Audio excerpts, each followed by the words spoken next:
12वां प्रकरण सूत्र नंबर 1। तो इसमें कहा जा रहा है कि अपने स्वभाव को प्राप्त हो जाना ही परम स्थिति है। और सूत्र में कह रहे हैं काय कृत्या सह पूर्व ततो वाग विस्तारा सह अथ चिंता सहस्त समाद एव मेवाहम स्थित। अनुवाद इस प्रकार है। राजा जनक आत्मज्ञान के बाद हुई अनुभूतियों का वर्णन अष्टवक्र जी के सामने करते हुए कहते हैं, पहले मैं शारीरिक कर्मों का न सहारने वाला हुआ, फिर वाणी से विस्मृत कर्म का न सहारने वाला हुआ। न सहारने वाला मतलब यहाँ जो शब्द असह दिया है उसके लिए कहा गया है। असह का मतलब है वे मुझे स्पर्श नहीं कर सकते, वे मुझे छू भी नहीं सकते। इस प्रकार मैं स्थिर हुआ। तो अब ये जो संवाद है यहाँ ये बता रहे हैं कि अब अष्टवक्र राजा जनक भी ज्ञानी की स्थिति में आ गए, उन्हें बोध प्राप्त हुआ। तो अब जो दोनों के बीच में बात हो रही है राजा जनक और अष्टवक्र जी के बीच में, उसको कहते हैं संवाद हो रहा है। दो ज्ञानियों के बीच में संवाद हो रहा है, क्योंकि अब दोनों को एक ही बात की अनुभूति हो गई, इसलिए ये संवाद जो है संभव हुआ। और संवाद होने के लिए दो लोगों की स्थिति एक जैसी होनी चाहिए, तभी वो संवाद हो सकता है। नहीं तो दो अज्ञानियों के बीच में तो क्या होता है, विवाद ही होता है। और यह वो विवाद भी नहीं रह जाता, वो झगड़े ही होते हैं। तो अब जो है राजा जनक, उनकी स्थिति, वो अपनी जो स्थिति है उसका वर्णन क्रम पूर्वक करते हैं। और वे कहते हैं कि जो वासना के कारण चित्त में तरंगे उठती हैं और उन तरंगों से जो मन है उनमें विचार और संकल्प आते हैं, जो विचार और संकल्प हैं उसकी उथल पुथल शुरू हो जाती है। और यही विचार वाणी और शारीरिक क्रियाओं में प्रकट होते हैं। इनका निरोध करने से ही आत्मज्ञान होता है। और यह बहुत ही मुश्किल, क्योंकि अब मन पर हम काम कर रहे हैं और मन जो है वो मुश्किल से ही वश में आता है, ये हम सबको अच्छे से ज्ञात है। तो जो मन को जो हमें वश में करना है उसके लिए क्या चाहिए, उसके लिए चाहिए नित्य अभ्यास और वैराग। उसी से मन वश में किया जाता है। तो अभी हम वैराग को भी छोड़ दें, अभ्यास की बात करें तो नित्य अभ्यास एकदम इसके लिए अनिवार्य है, नित्य निरंतर अभ्यास। तो आध्यात्मिक मार्ग जो होता है उसमें अभ्यास की बहुत ही अनिवार्यता बताते हैं। और आध्यात्मिक मार्ग की साधना शुरू कहाँ से होती है, वहीं से होती है जहां से समस्या दिखती है। और फिर उस समस्या को पकड़कर उस छोर के पीछे पीछे बैठ जाते हैं, ताकि जहां उसकी शुरुआत हुई है समस्या की उसको पकड़ ले। जैसे हमको जो दिखता है कि समस्या कहाँ से शुरू हुई है, जैसे समझो हमारे यहाँ इलेक्ट्रिसिटी चली गई, तो इलेक्ट्रिसिटी चली गई कहाँ दिखती है हमें समस्या, कि हमारे घर में लाइटें या पंखे बंद हो गए। तो वहां से पकड़कर फिर हम अपने घर का स्विच, पहले रूम का स्विच देखेंगे, फिर अपना मेन स्विच देखेंगे, फिर बिल्डिंग का स्विच देखेंगे, फिर इलेक्ट्रिक बोर्ड। तो जहां पर समस्या शुरू हुई है वहां तक पहुंचता है आध्यात्मिक चिंतन।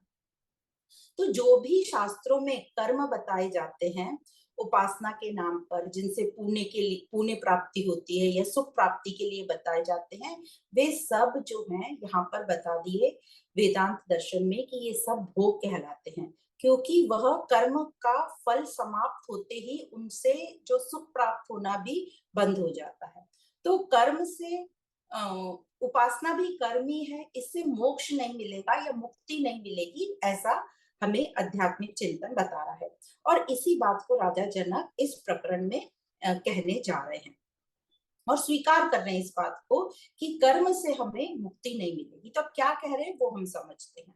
तो राजा जनक जी कहते हैं, जब ये निश्चय हो जाए कि विषयों में सुख नहीं है, तब भोग और कामना से आसक्ति हमारी मिट जाती है और जो साधक है वो स्वयं में स्थित हो जाता है, मतलब वो अपने स्वभाव को प्राप्त हो जाता है। और राजा जनक कहते हैं महर्षि अष्टवक्र जी से कि मैं ऐसी स्थिति को प्राप्त हो गया हूं। तो जब ऐसा निश्चय हो जाए, क्या निश्चय हो जाए कि विषयों में सुख नहीं है। अब ये किस सुख की बात कर रहे हैं? परम सुख, परम शांति विषयों में नहीं मिलेगी। तो कहने का तात्पर्य है कि विषय जो हमारे काम के हैं या जो हमारे व्यवहारिक जीवन में यूज होते हैं, उन विषयों को तो हम त्याग नहीं सकते, उनका हम यूज करते हैं। पर ये हमें याद रहे कि ये जो विषय है ये हमारे मन की बेचैनी को कभी खत्म नहीं करेगा, क्योंकि मन की बेचैनी तो किसी दूसरे कारण है, भ्रमित है, माया के या ज्ञान के कारण है। तो विषय हम कितने भी इकट्ठे कर ले, उससे हमारे मन को चैन नहीं मिलेगा।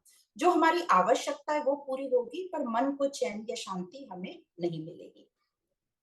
तो कह रहे हैं ये जो जितने भी हम कर्म करते हैं, सारे की सारे कर्म या तो स्थूल होते हैं या सूक्ष्म में आ जाते हैं। मतलब शरीर से जो कर्म करते हैं, वाणी से जो बोलते हैं हम, वो सब स्थूल में आ जाते हैं, और मन में जो विचार संकल्प होते हैं वो सूक्ष्म कर्म है। तो सभी कर्म आ जाते हैं शरीर से, वाणी से और मन से।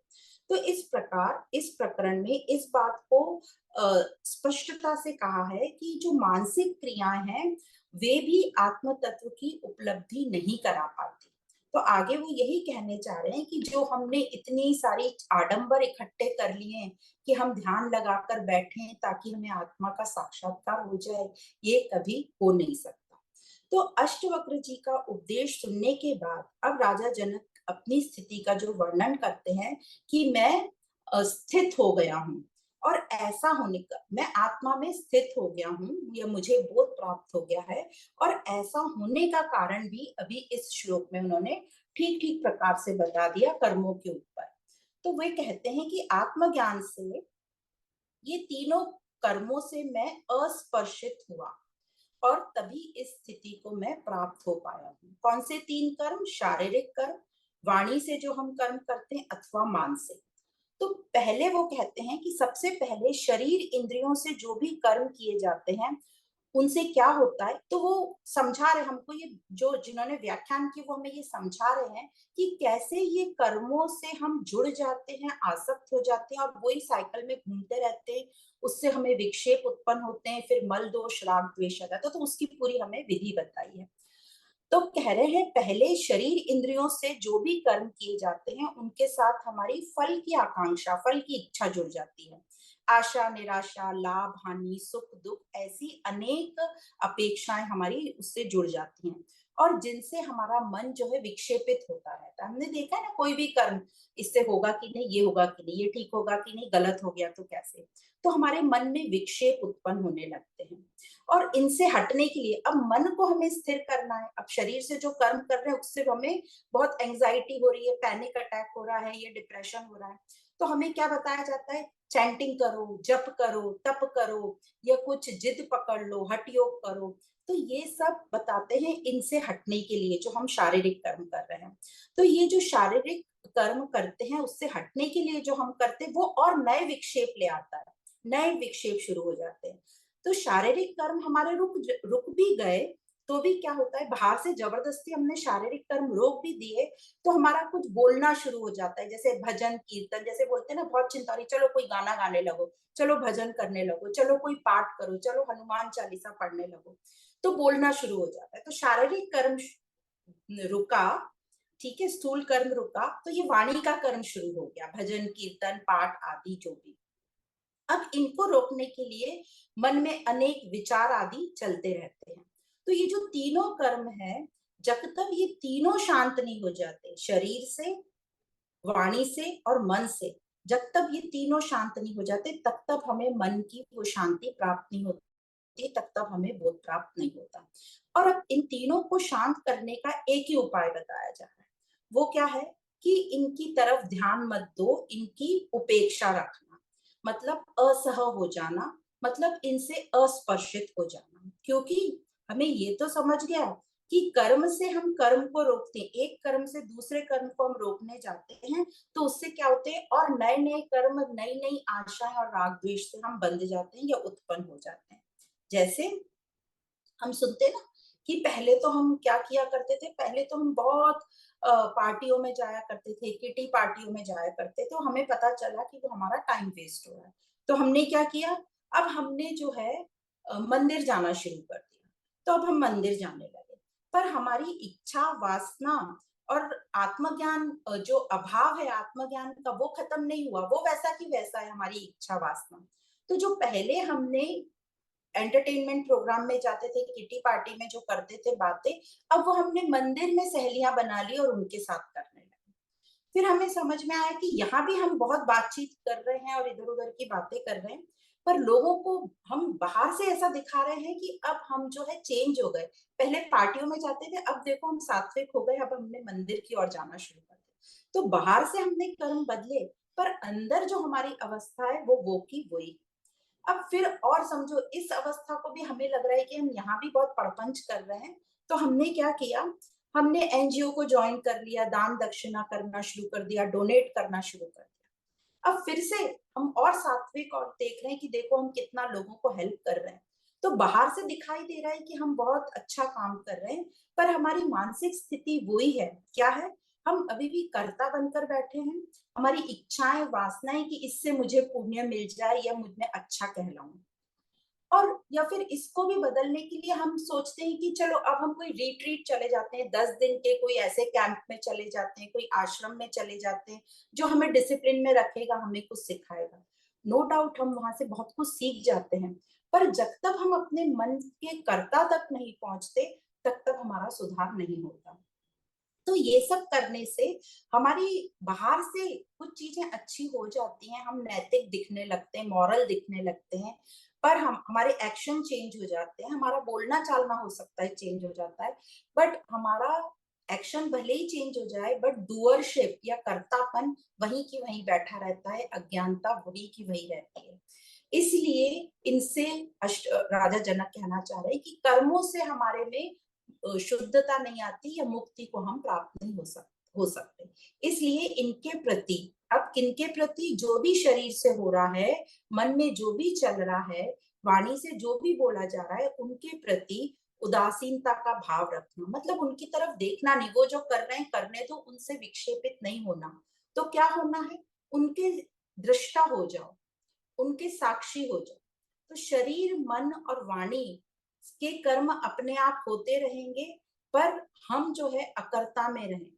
ये सब स्वभाव जो प्रकृति का स्वभाव है वो चलता रहेगा, जैसे हमने भगवत गीता में भी पढ़ा था, प्रकृति प्रकृति को चलाती है, पर हम उसमें उलझेंगे नहीं।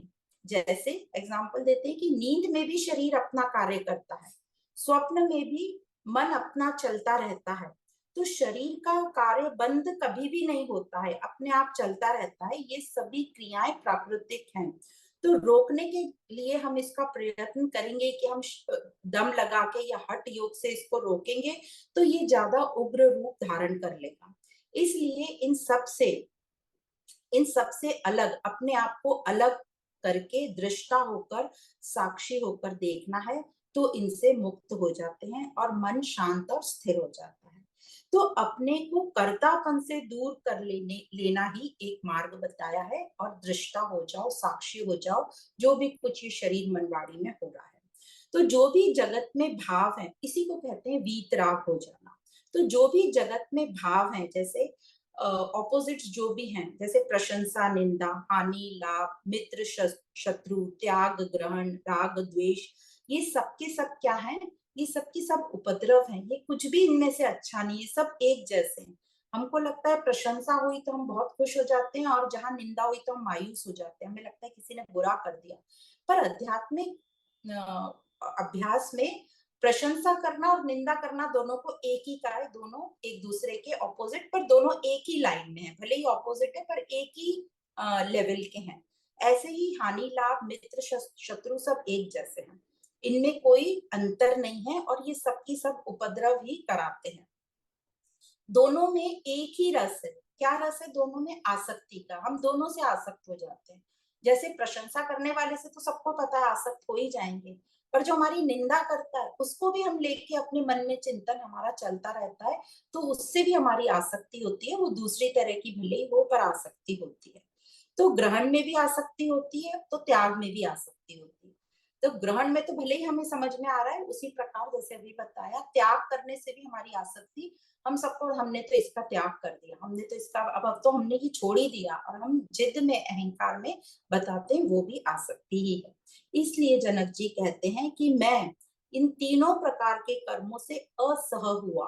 असह का यहाँ पर बहुत महत्व बता रहे हैं इस शब्द का, असह मतलब अब ये सब मुझे स्पर्श नहीं कर सकते, मैं इन सब से अस्पर्शित हूँ, ये मुझे स्पर्श नहीं कर सकते, मैं असह हुआ। तो इस प्रकार इन सब से मैं अस्पर्शित हुआ, तो मैं इस स्थिति को प्राप्त हुआ हूँ, ऐसा राजा जनक अष्टवक्र मुनि को बता रहे हैं। तो ये था सूत्र नंबर 1। ये पूरे अध्याय में इसी प्रकार बताया है, अलग अलग चीज लेके, कि कैसे मैं इस स्थिति को प्राप्त हुआ। अष्टवक्र गीता 12वां प्रकरण सूत्र नंबर 2।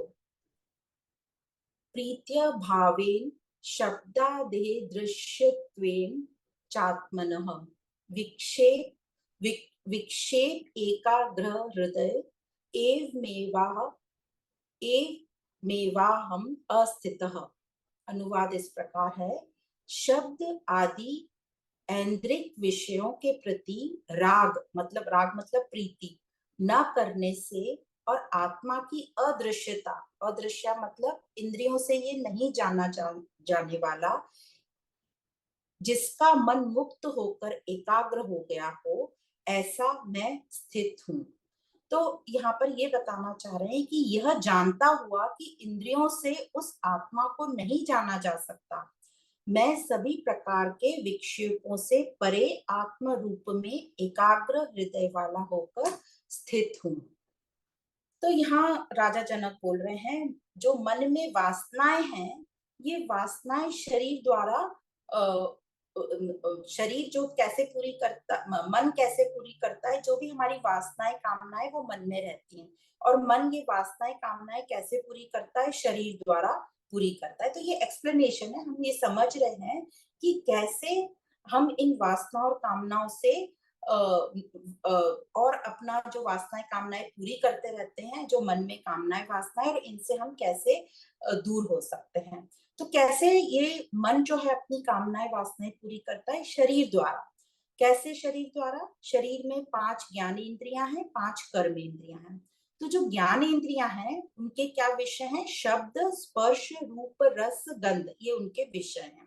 और इनका जो है 5 इंद्रियां जो हमारी कर्म इंद्रियां हैं, कौन सी है हमारी कर्म इंद्रियां? कान, त्वचा, आंख, जीवा और नाक, इनके द्वारा जो मन सेवन करता है और ये मन संतुष्ट होता है, और इसी से फिर बार बार उसको सुख उठाने की इच्छा होती है। तो यह हुआ राग। एक बार उसने कर लिया, अब उसको बार बार लग रहा है कि मैं इसका सुख उठाऊं, तो ये हुआ राग। यह मन की यह जो मन है, यही सबसे ज्यादा उपद्रव मचाता है, ये राग और द्वेष करके। तो ये जो मन है, ये तृप्त कभी भी नहीं होता, न भोगने पर न भोग के त्याग से। तो हमें ये अच्छे से समझ लेना है कि इस मन को हम कितना भी खिलाएं पिलाएं, ये मन हमारा तृप्त नहीं होता। तो इसके ऊपर एक बहुत अच्छा दृष्टांत है कि एक बार एक ये कहीं का कोई दर्शन में पढ़ा था, वहां का दृष्टांत है, तो एग्जैक्ट नाम मुझे याद नहीं है, पर ऐसा है वो दृष्टांत कि एक कोई राजा के महल में पहुंचा भीख मांगने के लिए, दक्षिणा मांगने के लिए। तो राजा उसको कहता है कि दक्षिणा तो मैं तुम्हें दे दूंगा, पर जो तुम्हारा ये पात्र है बहुत छोटा है, इस पात्र को तुम बड़ा पात्र ले आओ, क्योंकि मेरे पास बहुत कुछ है देने को। तो वो जो मांगने वाला था, उसके हाथ में जो है स्कल था, ये खोपड़े का हिस्सा जो कटोर जैसे ऐसे बना के वो लेकर, तो उसने कहा कि नहीं नहीं, मेरे लिए इतना ही काफी है, आप इसमें ही दो। तो राजा के बहुत फोर्स करने के बाद कि तुम पात्र बड़ा करो, पर उसने कहा कि नहीं, मेरे लिए इतना ही पात्र काफी है। तो राजा भी विवश हो गया। तो राजा को भी बहुत अहंकार कि इतना सब पात्र तो मैं 1 मिनट में भर दूंगा, तो उसने सब भर दिया उसमें।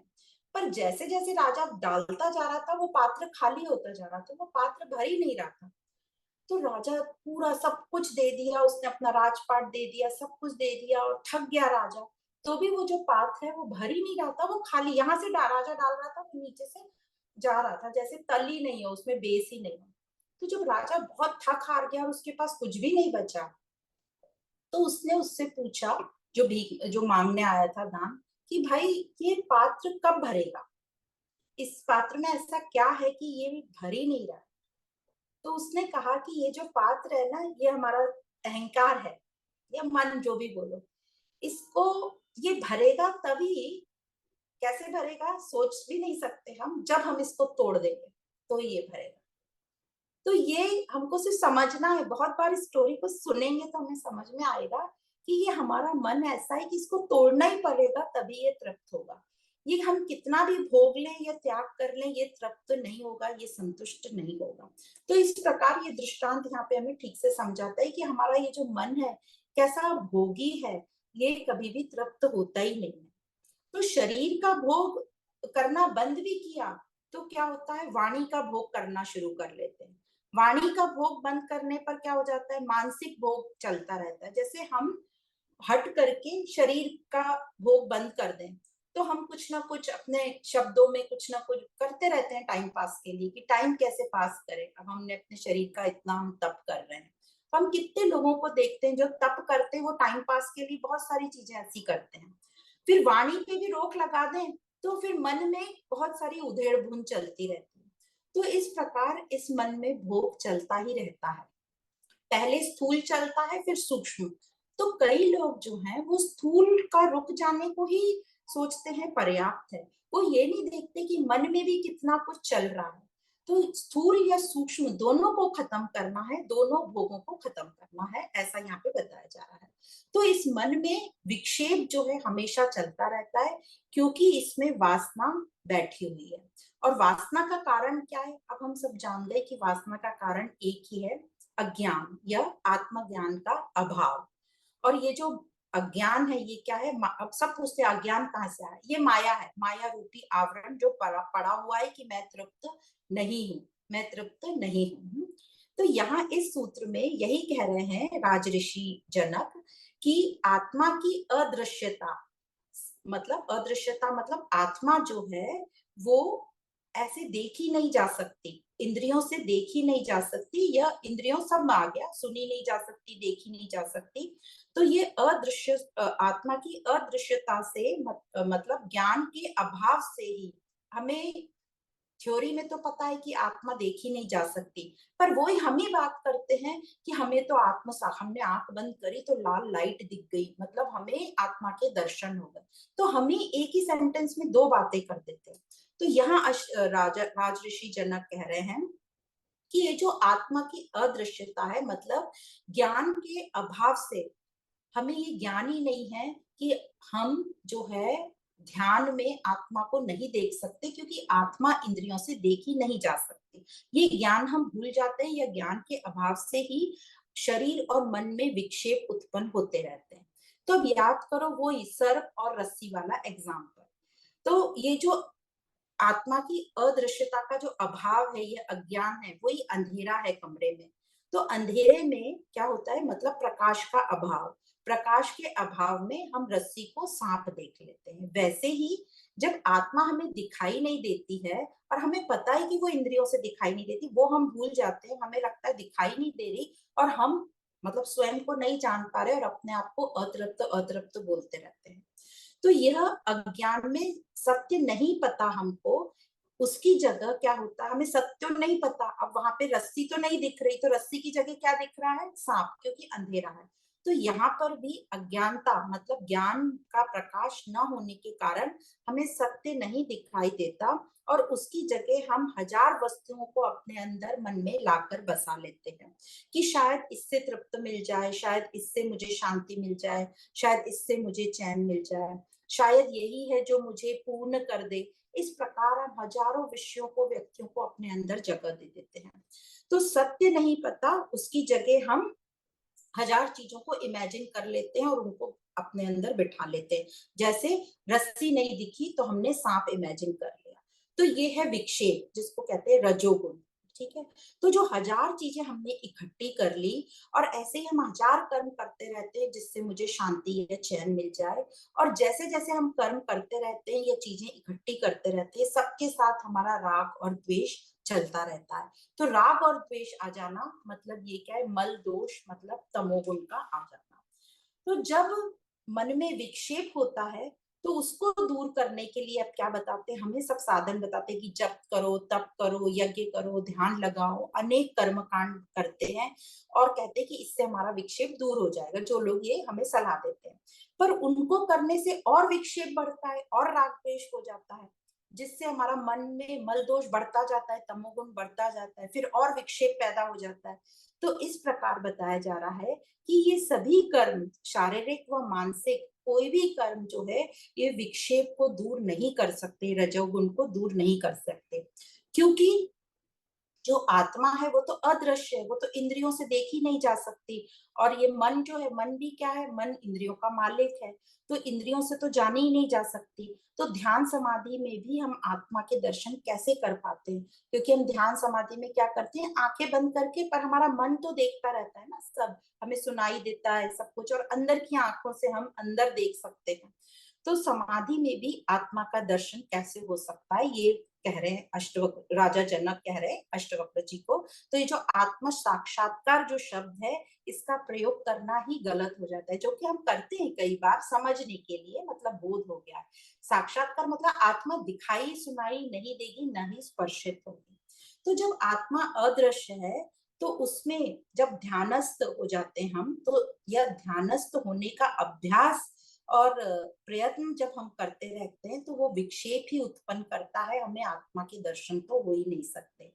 तो दोनों में, मतलब शरीर से कर्म व मन से जो ध्यानस्थ, दोनों से विक्षेप ही उत्पन्न होता है, विक्षेप मिटता नहीं है। तो विक्षेप रहेगा तो हमारे में स्थिरता तो आ ही नहीं सकती, एकाग्रता तो आ ही नहीं सकती।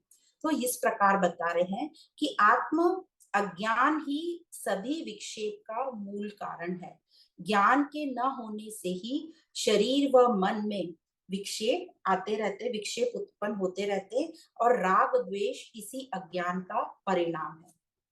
तो जनक जी कह रहे हैं, अतः मुझे आत्मज्ञान हो जाने पे, अभी तक उन्होंने बताया कि आत्मज्ञान के अभाव में क्या क्या हो रहा था, पर आत्मज्ञान हो जाने से अब मेरे सभी रागों का अभाव हो गया है, सभी राग मिट गए, वो मुझे स्पर्श ही नहीं कर सकते, जैसे पिछले श्लोक में असह कहा।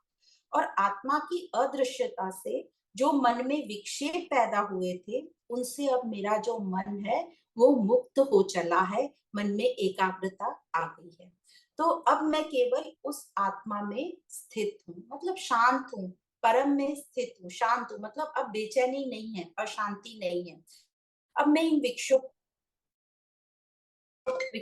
से पार लग जाऊंगी। तो ऐसा राजा जनक बता रहे हैं। तो इससे ये समझ आता है कि शरीर और मन द्वारा जो भी कर्म किए जाते हैं, वे आत्मा को स्पर्श नहीं करते। इसलिए जो आत्मज्ञानी साधक है, ये जो आत्मज्ञानी महात्मा है, वो पाप पुण्य शुभ लाभ आदि कर्मों से हमेशा मुक्त रहता है। सो कुछ नहीं पड़ी, पाप है पुण्य है, शुभ है अशुभ है, वो एक अच्छी ना होता है ना भोगता, उसमें डूअरशिप नहीं रह जाती, क्योंकि अभी वो कर्ता को पकड़ रहा है अपना, कि मेरा जो कर्ता है, जो अंदर कर्ता करवा रहा है, उस पर ध्यान कर रहा है, न कि कर्म पर। तो आज आगे जैसे जैसे हम सूत्र पे बढ़ेंगे, हम कर्ता पर पहुंचते जाएंगे। पर इसका यहाँ पर ये मतलब नहीं है कि हम अच्छे कर्म करें ही ना, कर्म हमें करना है, पर हमें कर्ता को ध्यान में रखकर करना है। तो कर्ता कौन है? अब हमारे अंदर तो कौन करता है, कामना वासना इच्छा आकांक्षा, यही सब करता है। तो यह सब करता है, तो मेरा कर्म गलत ही होगा।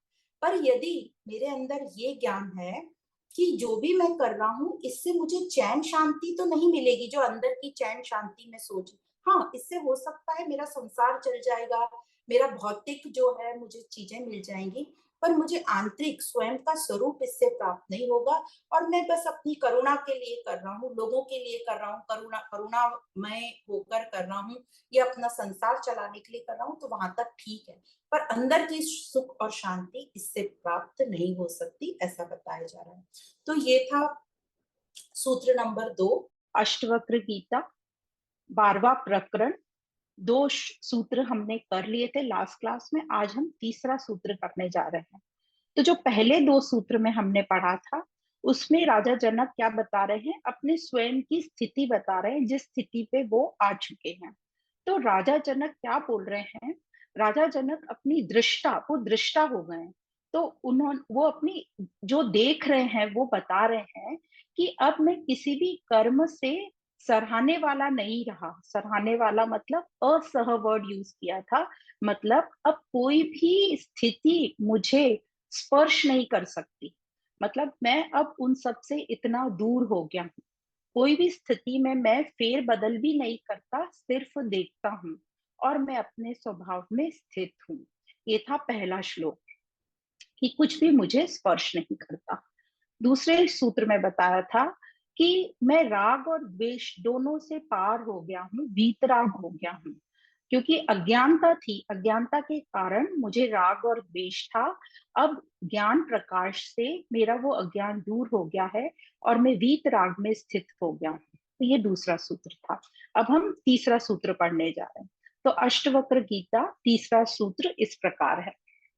अष्टवक्र गीता 12वां प्रकरण सूत्र नंबर 3 इस प्रकार है। समाध्यासाद विक्षिप्तौ व्यवहारः समाधये एवं विलोक्य नियमम एवं एवाहम अस्थितः। अनुवाद इस प्रकार है। सम्यक अध्यास आदि के कारण विक्षेप होने पर ही समाधि का व्यवहार होता है। ऐसे नियम को देखकर समाधि रहित मैं स्थित हूँ।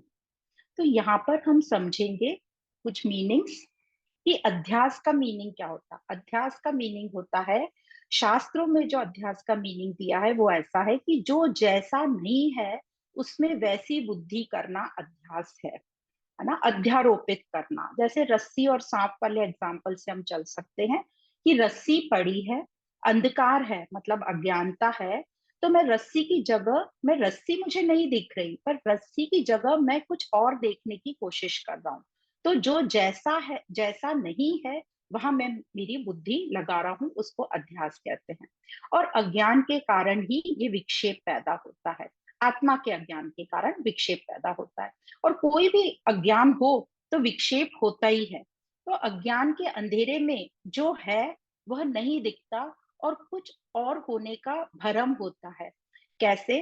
जैसे जब जो है वो नहीं दिख रहा पर हमें ये अनुमान है कि वहां कुछ है, पर प्रकाश नहीं है, अंधेरा है, तो हम कुछ और अनुमान लगाने लगते हैं कि क्या होगा क्या होगा।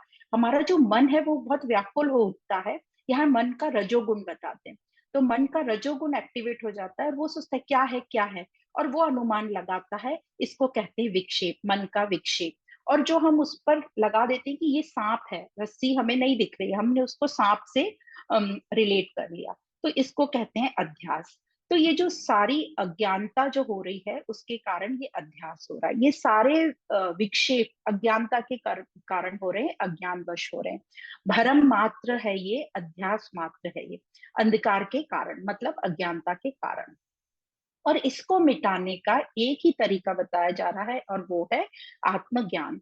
तो आत्मज्ञान के प्रकाश में हमें मिथ्या का, जो नहीं है पर हमें दिख रहा है, उसका पता चलता है।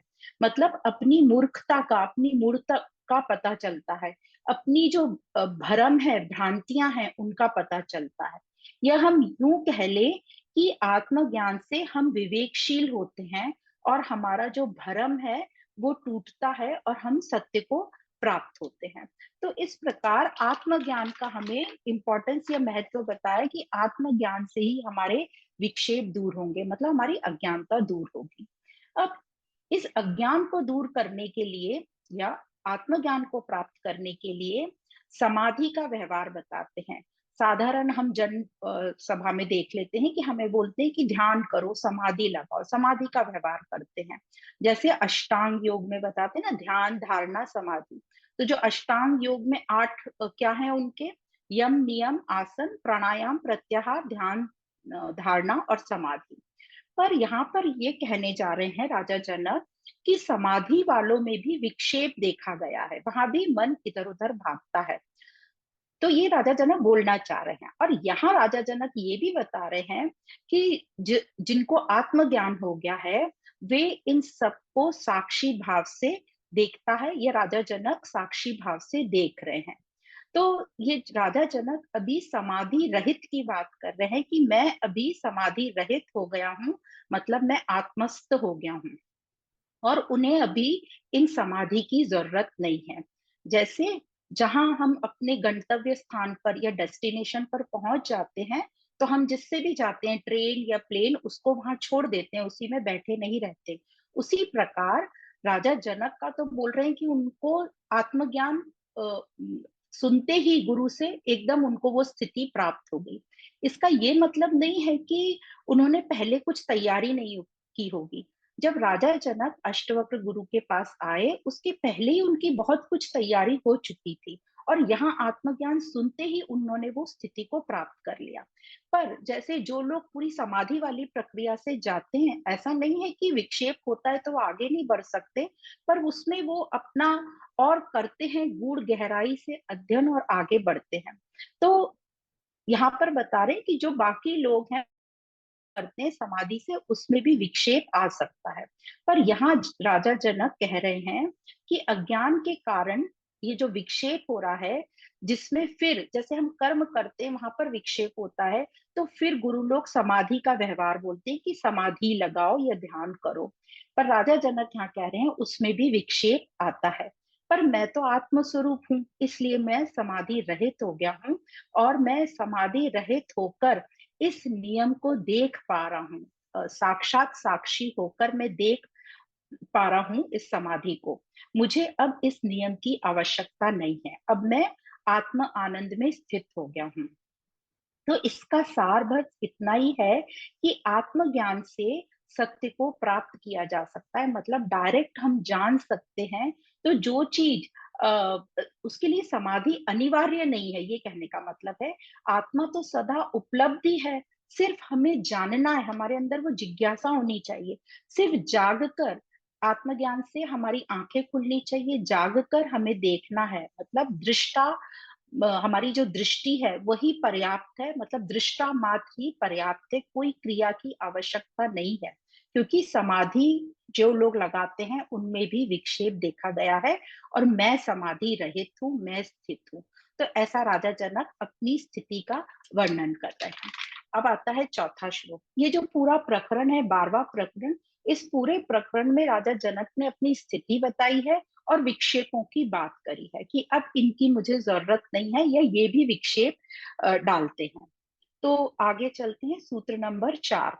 सूत्र नंबर 4 इस प्रकार है, हेयोपादे विरहाद एवं हर्ष विषादयोः अभावात अद हे ब्रह्मन एवं एवाहम अस्थितः। अनुवाद इस प्रकार है, हे ब्रह्मन, हे और उपादेय के वियोग से जो हर्ष और विषाद होता है, उसके अभाव में अब मैं जैसा हूं वैसा ही स्थित हूँ।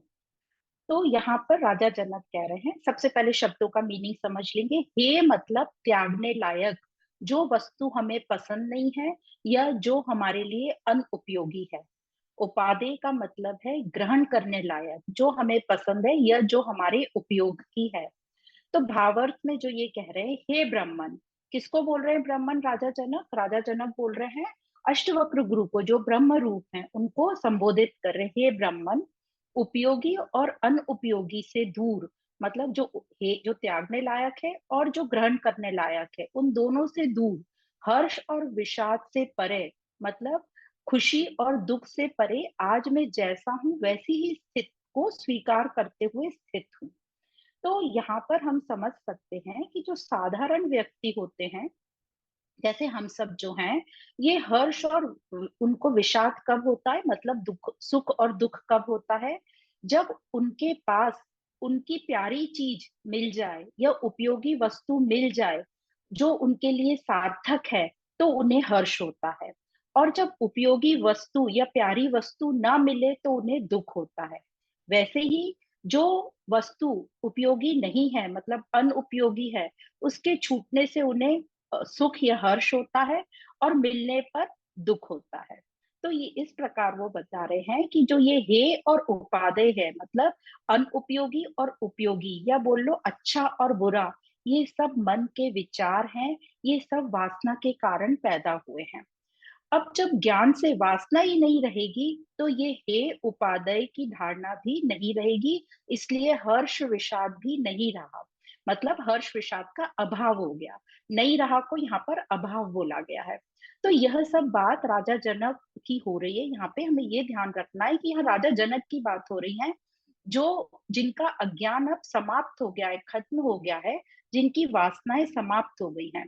तो अब राजा जनक जी कहते हैं, मैं जैसा हूं वैसा ही स्थित हूं, मतलब अपने वास्तविक स्वरूप में मैं स्थित हूं, मैं आनंद में हूं। तो अपने स्वभाव में स्थित होना मतलब जो शुद्धतम स्वरूप है हमारा, उसमें जिसमें कोई भी अशुद्धता नहीं है, विकृति नहीं है, वैसा हूं मैं, और मैं आत्मस्थ हूँ, आनंद में हूँ। तो जो अज्ञानवश उनके ऊपर जो भी मुखौटे थे, जो हमने ओढ़ रखे थे, उपाधियां ओढ़ रखी थी, वे सब उतर गए। जो अपूर्णता के कारण वासना थी कि भोगों से मेरे में पूर्णता आ जाएगी, तो वो सब ज्ञान से वासनाएं भी मिट गई। क्या समझ गया कि मैं ही पूर्ण स्वरूप हूँ।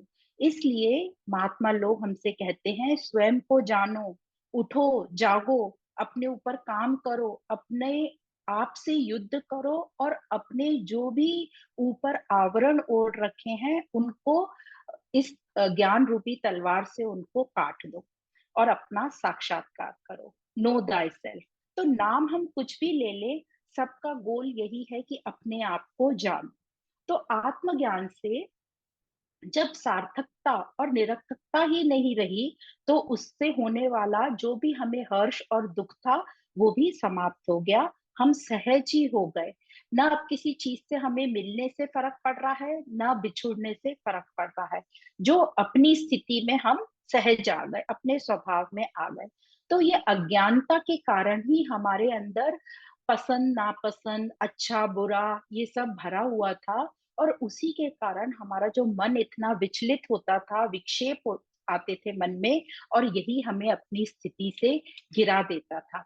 तो यहाँ पे राजा जनक यही बता रहे हैं कि मैं इन दोनों से, हर्ष और विषाद मतलब सुख और दुख, दोनों से परे हो गया। हे और उपादेय मतलब त्यागने वाली चीज से भी और ग्रहण वाली चीज से भी मैं अब ऊपर उठ गया, मैं अपनी स्थिति में स्थित हूँ। तो ये था सूत्र नंबर 4, अष्टवक्र गीता 12वां प्रकरण, सूत्र नंबर 5। आत्मानाश्रमं ध्यानम चित्त स्वीकृत वर्जनम विकल्पम मम विक्षयितैव एवं एवाहम स्थितः। अनुवाद इस प्रकार है कि चारों आश्रम के कर्तव्य अकर्तव्यों को जानने वाला, मतलब ध्यान में सभी विषयों से अपने को दूर खींचने वाला, सब साधनाएं विचारों चित्त द्वारा स्वीकार किए गए विषयों के त्याग करने की साधना से अपने भीतर उठने वाले विकल्पों को देखकर मैं इन जो ऊपर 3 बातें बताई हैं उन तीनों से मुक्त हुआ, और मैं स्थित हूँ, अपनी स्थिति में स्थित हूँ।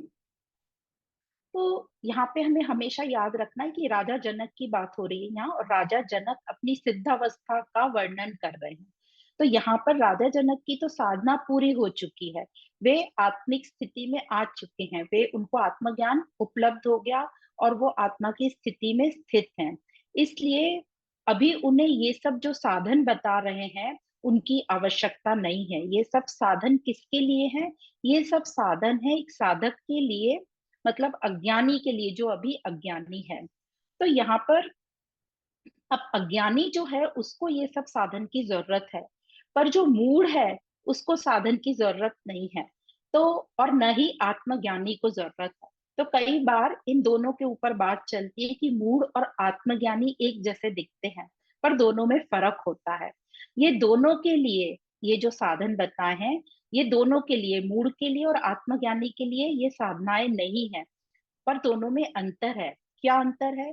कि जो मूढ़ है वह तो विचार ही नहीं करता, उसको पता ही नहीं कि ये जो बंधन मुझे लग रहे हैं इनको काटे जा सकते हैं, या मैं अपने जीवन में आनंद को प्राप्त कर सकता हूँ। वो विचार ही नहीं करता, आत्म विचार तक तो जाना बहुत दूर की बात है। उसको लगता है यही जिंदगी है, दुख सहते रहना ईश्वर ने दिया है, मेरे कर्मों का फल है। इसलिए जो मूढ़ होते हैं इसी तरह बैठे रहते हैं और इस पर विचार ही नहीं करते। और जो आत्मज्ञानी है वो तो सब ये विचार करके आगे जा चुका है, इसलिए उसको आत्मविचार की जरूरत नहीं है।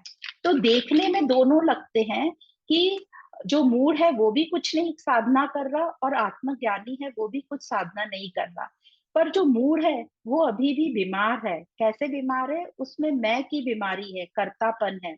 और जो आत्मज्ञानी है उसकी बीमारी नष्ट हो चुकी है, वो निर्विकल्प हो चुका है, वो आनंद में स्थित है। तो इस जो अब इस सूत्र की बात करते हैं, जो इस सूत्र में बताया जा रहा है कि आश्रम अनाश्रम, पहला शब्द आया, फिर आया ध्यानम और तीसरा शब्द आया चित्त स्वीकृत वर्जनम। मतलब पहला जो शब्द आया आश्रम और अनाश्रम। तो यहाँ पर हमने शास्त्रों में देखा है कि आश्रम क्या होते हैं, चार आश्रम, ब्रह्मचर्य, गृहस्थ, वानप्रस्थ और संन्यास।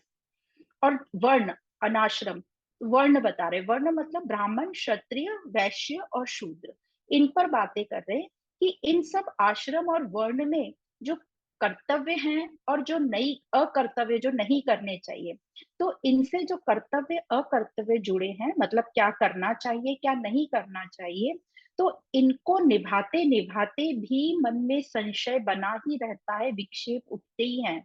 तो इसके साथ ऋषि लोग क्या बताते हैं कि ध्यान करो, अपने आप को अंदर मोड़ो और ध्यान की बात बताते हैं। पर जब ध्यान करते हैं तो ध्यान में भी हमारा मन इधर उधर भागता है। तो फिर ऋषिजन कहते हैं कि अपने चित्त को पकड़ो, अपने चित्त ने को देखो, जो भी चित्त हमारे विषयों को पकड़ा है उन्हें छोड़ो। तो ये तीन साधन बताए हैं, तीन विकल्प बताए हैं आत्मज्ञान तक जाने के लिए। तो इन तीन विकल्पों को अज्ञानी अपनाते हैं ताकि उनका क्रम से विकास हो चुके और वो आत्मज्ञान को प्राप्त कर चुके। पर जरूरी नहीं है, वो करते हैं वो कर्म, उनमें भी उनको बहुत विक्षेप होता है। पर जो अज्ञानी होते हैं ये अनेक कर्म करते हैं ताकि उसको, अज्ञानी को उनका फल मिले, जैसे भजन कीर्तन पाठ पूजा जप तप यज्ञ। तो या अपने आचरण को ध्यान रखना, या अपने आप को सुधारना, हट से कोई क्रियाकलाप करना, अपने शरीर को तपाना, यात्राएं करना, अपने कष्ट, शरीर को कष्ट देना। फिर ध्यान धारणा समाधि में आ जाते हैं जिससे चित्त शुद्ध होता है। फिर कुछ लोग ये भी बोलते हैं कि चित्त से स्वीकार कर लो ये सब ईश्वर की देन है, और या फिर हट से कई चीजों को त्याग कराते हैं कि ये ठीक नहीं है। तो ये सब अज्ञानियों के लिए साधना है ताकि उन्हें आत्मज्ञान की उपलब्धि हो जाए। पर इन सब में कर्तापन बैठा रहता है, विक्षेप रहता है। तो यही राजा जनक बताना चाह रहे हैं कि सब में कर्तापन या विक्षेप रहता है। किंतु जो जनक जी हैं उनको आत्मज्ञान उपलब्ध हो गया है, उन्हें वह मिल गया है जिसे प्राप्त करने के लिए ये सब विधियां अपनाई जाती हैं। इसलिए वो अभी ये कह रहे हैं कि अब मेरे लिए ना कोई आश्रम ना अनाश्रम, न ध्यान न चित्त, चित्त का स्वीकार, न कुछ छोड़ना है न कुछ वर्जन करना, इन सब से परे, इन सब से मुक्त हुआ केवल आत्म रूप में मैं स्थित हूँ। तो यहाँ पर सीधा सीधा जनक जी ने बोल दिया कि अब मेरे लिए कोई कर्तव्य अकर्तव्य नहीं है, क्योंकि मैं समझ गया हूँ कि यहाँ कर्तापन पर हमें काम करना है। तो यहाँ शब्द आता है दूसरी लाइन में विक्षय, विक्षय मतलब देखता हुआ, जिसको, जिसने ये तीनों विकल्पों को जो ठीक प्रकार से देख रहा है, जिसने इन तीनों को ठीक प्रकार से देखते हुए जांच लिया परख लिया, उसे समझ आ गया कि ये तीनों में विक्षेप उठते हैं। क्योंकि ये तीनों भी साधन जो हैं हम प्रयत्न करके करते हैं, इसलिए इसमें विक्षेप उठते ही हैं, ये विक्षेप पैदा करने वाले हैं। पर जो जनक की स्थिति है वो विक्षेप रहित है, क्योंकि जनक अब दृष्टा हो गए। तो ये बता रहे हैं कि दृष्टा, आत्मज्ञान से सीधा सीधा तुम अपने आप को जान लो, क्यों इन सब में उलझ रहे हो। तो इस प्रकार इस श्लोक में जो राजा जनक बताना चाह रहे हैं कि ये सब जो भी हमें बताया जाता है कि ये करो ये नहीं करो, या ऐसे कर्म करो ऐसे ना करो, सबसे इम्पोर्टेंट है इन सब में कि हमें अपने कर्म को नहीं कर्ता को देखना है और कर्ता पर काम करना है, अकर्ता बनना है। पर मैंने इन सभी विधियों को देखते हुए अब मुझे समझ में आ रहा है कि आत्मज्ञान से ही हमें सीधी सीधी उपलब्धि हो सकती है, हमें कहीं उलझने की कोई जरूरत नहीं है। तो पर हम जो साधारण सब लोग हैं वो इसी प्रकार चलते हैं, क्योंकि सबको कुछ ना कुछ साधना चाहिए। तो जरूरी नहीं है कि हमेशा हम अटक ही जाएंगे, पर ज्ञान होना अनिवार्य है, उसी से हम आगे बढ़ सकते हैं। तो इस प्रकार था ये पांचवा सूत्र। अष्टवक्र गीता 12वां प्रकरण सूत्र नंबर 6। कर्मा अनुष्ठानम अज्ञानात् यथेव उप्रमस्तथा बुद्ध्वा सम्यगिदं तत्वम एवं एवाहम अस्थितः। तो अनुवाद इस प्रकार है, जैसे कर्म का आरंभ कामनाओं को लेकर होता है जो कि अज्ञान है, और फिर कर्म का त्याग भी कामना के कारण होता है, तो यह भी अज्ञानता से हुआ। इसको भली भांति जानकर मैं कर्म अकर्म से मुक्त हुआ, दोनों ही स्थितियों से परे रहता हुआ स्थित हूं। तो फिर से यहाँ पर इस सूत्र में राजा जनक विक्षेपता पर जोर डाल रहे हैं। कैसे? बता रहे हैं कि कर्म जो भी हम करते हैं उसका कारण कामना होता है, कर्तापन उसमें बना रहता है और फल की आकांक्षा रहती है, क्योंकि कर्मों से हमें कुछ चाहिए होता है। अप्राप्ति की प्राप्ति के लिए हम कर्म करते हैं, और जो भी कुछ हमें प्राप्त होता है उसका जाना या खत्म होना, नष्ट होना, छूटना निश्चित ही निश्चित है। फिर हम नए कर्म करते हैं और ये साइकिल चलता रहता है। इस प्रकार ये कर्म साधन में विक्षेप बना ही रहता है। तो जब तक अज्ञान है हमारे में, तब तक बेचैनी रहेगी, अशांति बनी रहेगी। तो इस प्रकार कर्म की प्रवृत्ति जो है दुखदाई बताई गई है। तो कर्म करने को मनाही नहीं कर रहे हैं, पर किस तरीके से हम कर्म कर रहे हैं उसको दुखदाई बताया। कर्तापन में जो हम कर्म कर रहे हैं उसको दुखदाई बना है। तो जिस प्रकार कर्म प्राप्ति के लिए करना अज्ञानता है, विक्षेपदायी है।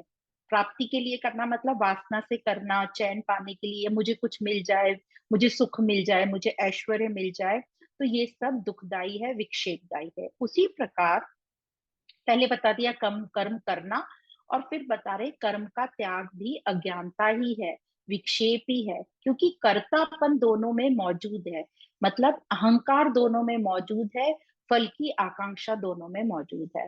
त्याग तो किया, पर इस त्याग में भी कर्तापन जुड़ा है कि मैंने ये छोड़ दिया, मैंने इसका त्याग किया।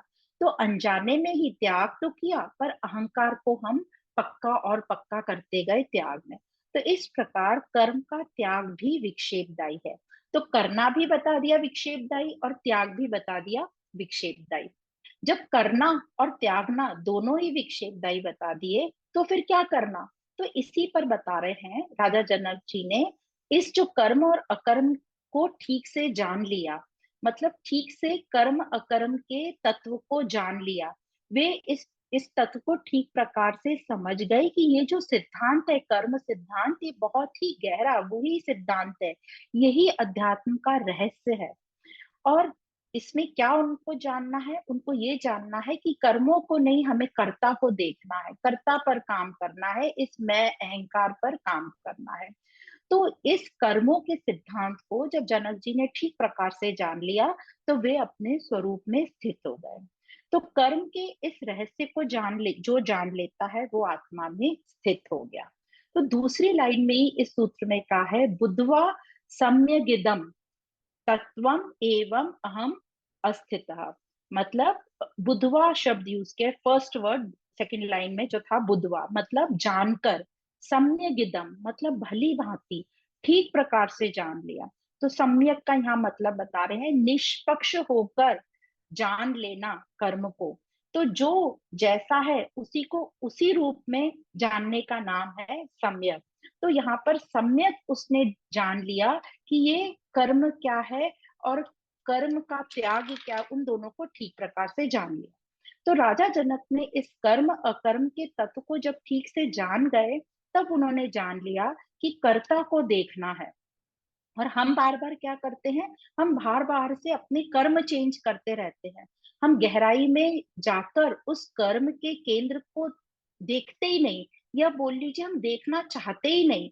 तो हमारा जो है फर्स्ट काम कि कर्म को पकड़ो और पीछे पीछे जाकर कर्ता तक जाओ, और उस कर्तापन को मिटाना है, मतलब अहंकार को मिटाना है। तो राजऋषि जनक राजा जान गए कि कर्मों के केंद्र को जानना है, और वे कर्मों से अपराम होकर अपने स्वरूप में स्थित हो गए। हमारा अभी अहंकार बहुत पक्का बैठा हुआ है, जमकर बैठा हुआ है। तो हम कर्मों को ही देखते रहते हैं, वह भी अपने हिसाब से, अपने अज्ञान की नजर से हम देखते हैं। तो कर्तापन हमारा और पक्का पक्का होता है। आप देखना, जितने हम अज्ञानी होंगे उतना हम तर्क विवाद में अटके रहेंगे और अपनी मान्यता को ही हम सिद्ध करना चाहते हैं, तो हमारा कर्तापन पक्का होता जाता है। और हम अपनी मान्यताओं को छोड़ना ही नहीं चाहते। हमसे कोई आंसर पूछे, उसका क्वेश्चन करे, आंसर तो हमें नहीं पता रहता, पर हम अपनी मान्यताओं को पक्का करते रहते हैं। हम सच्चाई जानना ही नहीं चाहते, उसमें निष्पक्ष होकर देखना ही नहीं चाहते, गहराई में जाना ही नहीं चाहते। इसलिए हम बंधन में ही पड़े रहते हैं और दुखी ही दुखी होते रहते हैं। तो जो कर्म है, हमने मनुष्य शरीर लिया है, तो कर्म तो हर वक्त चलेगा। कोई भी पल ऐसा नहीं होगा कि हम बिना कर्म के रह सकें। तो कर्म हर क्षण होगा, पर हमें देखना है कि ये अहंकार है क्या। अहंकार को देखो, कर्ता को देखो, मतलब मैंपन कहाँ तक आ रहा है, कर्तापन कहाँ तक आ रहा है, अहंकार कहाँ हमारा आ रहा है। तो ये सब है अज्ञान। तो जो कर्म अहंकार से करे जाते हैं, वासना पूर्ति के लिए किए जाते हैं, फल के लिए किए जाते हैं, उन्हीं को यहाँ पर बंधन कहा है, उन्हीं को दुखदाई कहा है। तो इस कर्म बंधन से छूटने के लिए हम मनुष्य क्या करते हैं, अलग अलग और कर्म करते हैं। जैसे बताए पहले भी, भजन पूजन यज्ञ इत्यादि, दान धर्म। हम दान धर्म भी कैसे करते हैं, पुण्य के लिए, कि भाई दान कर दो, हमें इसका, इससे पुण्य मिलेगा, या अगले जन्म में हमें अच्छा जन्म मिलेगा। हम इस जन्म की बात ही नहीं करते, हम सीधा अगले जन्म पे चले जाते हैं। तो हम ये सब करते रहते हैं, और उसमें भी हमारा कितना कितना अहंकार ये बैठा रहता है, हमारा सेल्फिश मोटो कितना रहता है, फल की कामना रहती है। इसलिए ये सब बंधन ही रहते हैं। हमने कितनी जगह संस्थाओं में देखा है, सिर्फ हम इसलिए फोटो खिंचवाने के लिए, मैगजीन में देने के लिए, पेपर में देने के लिए ये सब कार्य करते हैं। तो इसमें हमारा अहंकार रहता है, बड़ा कूट कूट के हमारा अहंकार भरा रहता है। तो ये अज्ञान में अहंकार से हम जो भी करते हैं, शुभ हो या अशुभ हो, सब बंधन ही है। कई लोग बोलते हैं अरे ये तो बहुत अच्छे काम कर रहे हैं, ये तो बहुत भगवान के मनोरथ कर रहे हैं, ये कर रहे हैं। चाहे शुभ हो चाहे अशुभ हो, जहां मैं है, जहां अज्ञान है, जहां अहंकार है, वो सब बंधन ही बंधन है। तो जिनको हम कहते हैं कि वो गलत कर रहे हैं और हम सही कर रहे हैं, हम दोनों में कोई फर्क नहीं है, हम सब बंधन वाले ही काम कर रहे हैं। जैसे एग्जाम्पल देते हैं शास्त्रों में, हथकड़ी कोई भी हो, लोहे की हो या सोने की, हथकड़ी तो हथकड़ी ही है, बंधन ही है। तो इसी प्रकार त्याग की बात करते कि मैंने त्याग किया, इसका भी बड़ा अहंकार है। उस त्याग से भी हमें फल की आकांक्षा भी है, और कि मुझे इससे सुख मिलेगा, स्वर्ग मिलेगा, या मेरा अगला जन्म बहुत अच्छा होगा, और इससे, इसमें हमारा अहंकार कूट कूट के भरा होता है। तो इस प्रकार इस त्याग को भी कहा कि ये भी बंधन का कारण है। तो अहंकार अज्ञान से कुछ भी किया गया कर्म मुक्ति का मार्ग हो ही नहीं सकता। अब मुक्ति, ये मत सोचो, कई लोग बोलेंगे हमें मुक्ति चाहिए ही नहीं। मुक्ति का मतलब शांति, मुक्ति का मतलब आजादी, मुक्ति का मतलब ये रोज रोज के दुख सुख में मैं पागलपन या परेशान ना हो। तो मुक्ति वर्ड भारी लगता है, सोच लो हमें दुख से, सुख से फ्रीडम या स्वतंत्रता जिससे मिलती हो। तो अहंकार अज्ञान से जब भी कोई काम किए जाते हैं, वो मुक्ति तक ले जाते ही नहीं, तो ये मुक्ति का मार्ग हो ही नहीं सकता।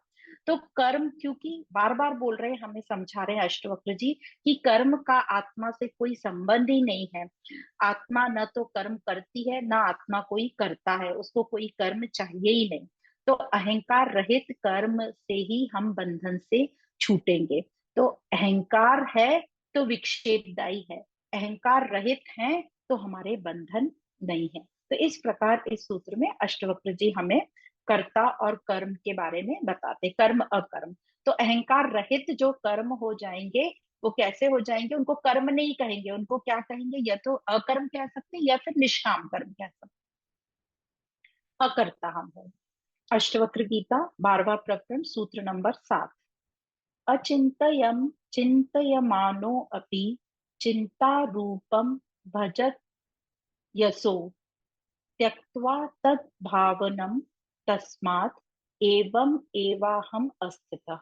अनुवाद इस प्रकार है कि ब्रह्म जो है वो अचिंत्य है, लेकिन पुरुष उसमें चिंतन की भावना करता है, तो चिंतन ही करता है।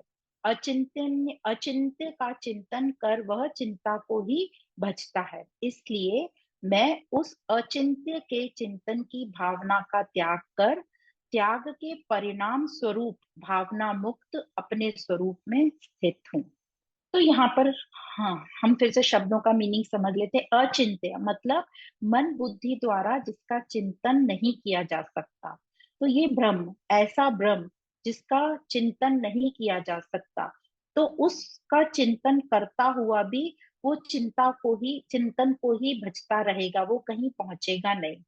तो आत्मा जो है, वो कह रहे हैं, चिंतन का विषय नहीं है। इस बात को जानते हुए भी मनुष्य लोग उसका चिंतन करता रहता है। हम सोचते हैं ना, भगवान, उसी का हम चिंतन कर रहे हैं, मन में उसकी छवि बना ली हमने, वो सगुण साकार की बना ली। तो अचिंत्य को चिंतन का विषय बनाने के लिए वह सहारा लेता है। किसका सहारा लेता है? सगुण साकार। कोई मूर्ति बना लेगा, कोई चित्र बना लेगा, कोई भाव धर लेगा अपने अंदर। तो इस प्रकार सगुण साकार की उपासना से उसे पहुंचना कहाँ पर है? वो अचिंत्य तक पहुंचना है, निराकार तक पहुंचना है। उसने कोई भाव भी बना लिया तो उसे कहाँ पहुंचना है? उसे ये भाव को छोड़ना पड़ेगा, उसको निर्भाव होना पड़ेगा। तो भाव से निर्भाव बनना है। सगुण साकार का आपने सहारा भी लिया है, तो उसको पहुंचाना कहाँ है? निर्गुण निराकार तक पहुंचना। तो इसी उपलक्ष्य में यहाँ जनक जी कह रहे हैं कि मैं भावना मुक्त हुआ, मैंने अचिंत्य के चिंतन का भी त्याग किया और मैं स्थित हूँ। तो यहाँ वो क्लियरली बोल रहे हैं कि मैंने उस अचिंत्य का चिंतन भी छोड़ दिया। तो जनक जी जो कह रहे हैं कि चिंतन से मुक्ति मिलेगी, यह भी एक भ्रम है, ये कहना चाह रहे हैं। तो जनक जी कहते हैं मुझे चिंतन की भी अब आवश्यकता नहीं है, क्योंकि भाव में भी साधक बंध जाता है कि अरे आज चिंतन हुआ कि नहीं, अरे आज का रह गया। तो ये चिंता लग गई कि अरे आज तो मैंने किया ही नहीं नाम स्मरण, या आज तो चिंतन हुआ ही नहीं। तो यहाँ पे भी जो चिंता भी लग गई और कर्ता भाव भी आ गया। तो कहने का तात्पर्य यहाँ ये है कि जो अचिंत्य है का जो अचिंत्य को चिंतन का विषय क्यों बनाना? जो जैसा है उसे वैसा ही जान लो, वैसा ही समझ लो। भाव और विचार की क्या आवश्यकता है? पर ये मनुष्य का मन है, ये भाव तो करेगा, विचार भी करेगा। फिर उसको भाव रहित भी होना पड़ेगा, वहां तक पहुंचना है तो विचारों से निर्विचार भी होना पड़ेगा। तो एग्जाम्पल शास्त्रों में ऐसा देते हैं कि जैसे पैर में कांटा चुभ जाए, आप कोई जंगल में जा रहे हो, ट्रैकिंग के लिए जा रहे हो और आपके पैर में कांटा चुभ गया, तो आप क्या करते हो? वहीं से दूसरा कोई डंठल या डंठल उठाते हो और उससे अपने पैर के कांटे को निकालते हो। जब आपके पैर का कांटा निकल गया तो आपका पैर का कांटा और वो डंठल दूसरा कांटा, उन दोनों को आप फेंक देते हो। तो इसी प्रकार साकार का आश्रय लेना ठीक है, पर मतलब मूर्ति आदि का साधन लेना ठीक है, पर बाद में सहज रूप से उसका त्याग भी हो जाना चाहिए। तो एक और इससे भी आगे एक स्टेप बोलते हैं शास्त्रों में, लेकिन यदि कांटा हो ही ना तो, पर हमें लगता है कि कांटा है और कांटा है ही नहीं हमारे पैर के अंदर, और हमें लग रहा है कांटा है, और हम इतने सारे कांटे और उसमें चुबा चुबा के अपने आप को कष्ट देते रहेंगे। और पहला कांटा मन के अंदर बंधन जो लग रहा है, दूसरा कांटा जो हम विधियां करते हैं वो, तो मन का बंधन ही नहीं है, कोई तुम है ही नहीं बंधन, तुम्ही ने अपने आप को भ्रमित कर रखा है कि मैं बंधन में हूं। ये हुआ। तो पहला कांटा बंधन, दूसरा बंधन। कांटा बंधन को मुक्त करने के लिए जो हम इतना क्रियाकलाप करते हैं। इसलिए वेदांत में आचार्यों का कहना है कि जीव को, मनुष्य को उलझना ठीक नहीं है, उसे सीधे सीधे सच समझ लो। इतना उलझ क्यों रहे हो कि पहले ये करेंगे फिर उसको छोड़ेंगे? तो यहाँ समझने की बात यह है कि जो भी भौतिक इंद्रियों से हमें दिखाई देता है, जो भी सब अनुभव होता है, वो सब मिथ्या है, वो सब हमारी कल्पना है। तो जनक जी कहते हैं कि मैं ब्रह्म के चिंतन से के बंधन से भी मुक्त हूँ और मैं स्थित हूँ, मैं अपनी स्थिति में स्थित हूँ। तो इस प्रकार इस 12वें अध्याय का 7वां सूत्र था। अष्टवक्र गीता 12वां प्रकरण, सूत्र नंबर 8, ये इस प्रकरण का अंतिम सूत्र है। इस प्रकार है, एवं एव कृतम येन स कृतार्थो भवेत् स, एवं एव स्वभावो यः स कृतार्थो भवेत् सौ, जिसने इस प्रकार कर लिया है वह कृतार्थ हो जाता है। इस प्रकार मतलब जिसने साधनों से क्रिया रहित स्वरूप को अर्जित कर लिया है, जिसका इस प्रकार का स्वभाव हो जाता है वो कृतार्थ हो जाता है। कृतार्थ का मतलब उसके लिए फिर और कुछ करने को शेष नहीं रह गया है। तो यहाँ जनक जी बता रहे हैं कि जिसने क्रिया रहित स्वरूप को अर्जित कर लिया है, मतलब जो अकर्ता हो गया है, जिसका कर्तापन मिट गया हो, वह कृतार्थ हो जाता है। उसके लिए अब कुछ करने को रह ही नहीं जाता, मतलब अब कोई कुछ उसको करना नहीं, वो अपनी स्थिति में आनंद से रहे। अब वो जो भी कुछ कर रहा है अपनी करुणा से कर रहा है, और जब तक उसका शरीर है वो करता रहेगा।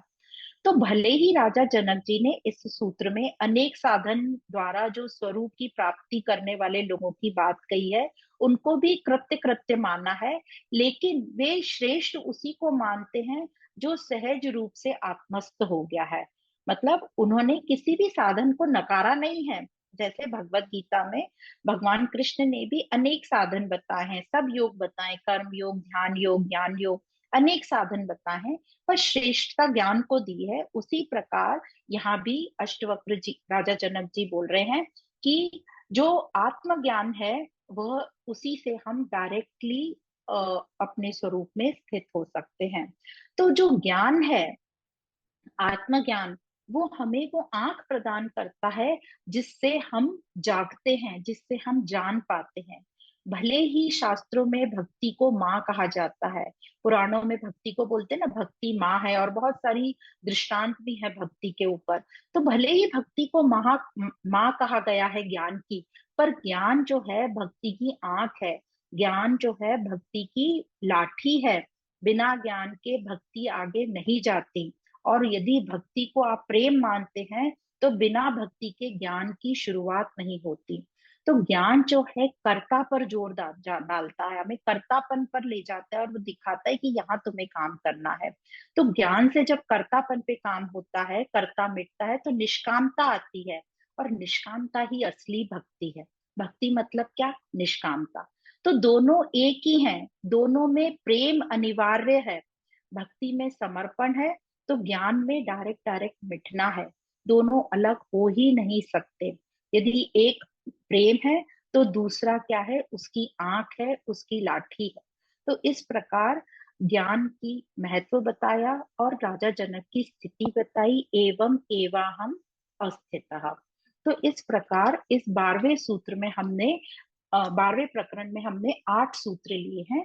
एक एक सेकंड में मैं हर सूत्र का एक एक पॉइंट बताती हूँ आपको, ताकि हमें थोड़ी और क्लैरिटी आए।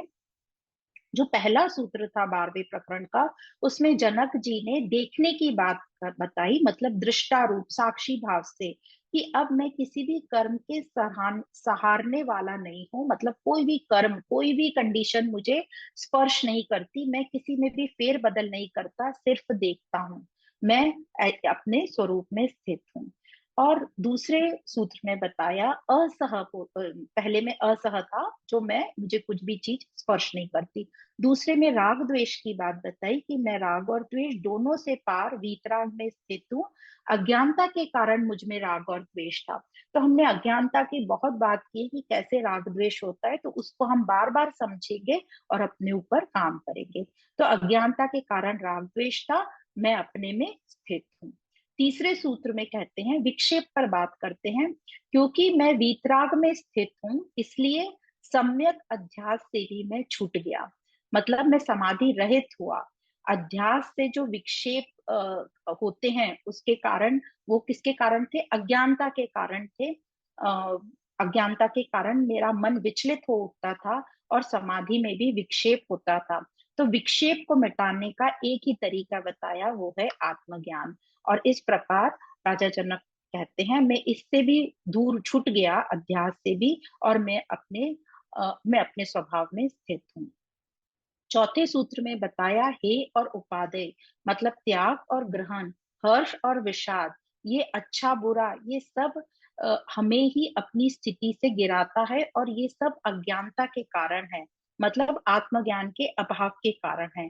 आत्मज्ञान से मुझे हे और उपादेय, हर्ष और दुख, ये सब मेरा मिट गया, मैं स्थित हो गया।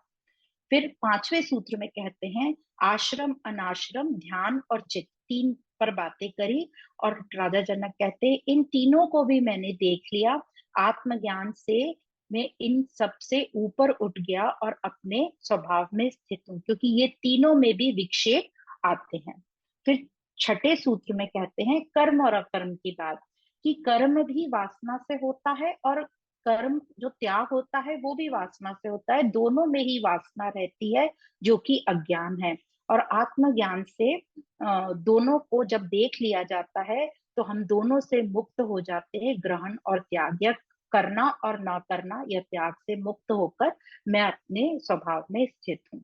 और सूत्र नंबर 7 में कहते हैं ब्रह्म जो है अचिंतनीय है, मतलब उसका चिंतन नहीं किया जा सकता। जब नहीं किया जा सकता तो उसमें हम क्यों उलझते हैं? मैं आत्मज्ञान से इन सब से छूटा, मैं स्थित हूँ। और आठवें सूत्र में बताते हैं कि जिसने ये सब कर लिया, इस प्रकार कर लिया, मतलब जो ये आत्मज्ञान समझ के अकर्ता हो गया, अहंकार रहित हो गया, अज्ञान जिसका नष्ट हो गया, जो आत्मा क्रिया रहित है, जिसने इस स्वरूप को अर्जित कर लिया है, वह कृतार्थ है। उसके लिए शेष अब कुछ करने को राही नहीं। चाहे साधन कोई भी हो, किसी भी साधन से किया हो या स्वयं से ही जाना हो, मंजिल एक ही है, मैं स्थित हूँ, मैं अपने स्वभाव में स्थित हूँ। तो ये था राजऋषि जनक का अनुभव स्वयं की स्थिति का। तो इस प्रकार हमने जाना कि वो स्वयं की स्थिति में तो आ गए, ठीक है, वो उनका जो भी उन्होंने आत्मज्ञान से हासिल किया उनकी वैसी तैयारी थी, पर हमें कैसे करना है और हम कैसे इस आत्मज्ञान में आगे बढ़ सकते हैं, उस बारे में व्याख्यान था।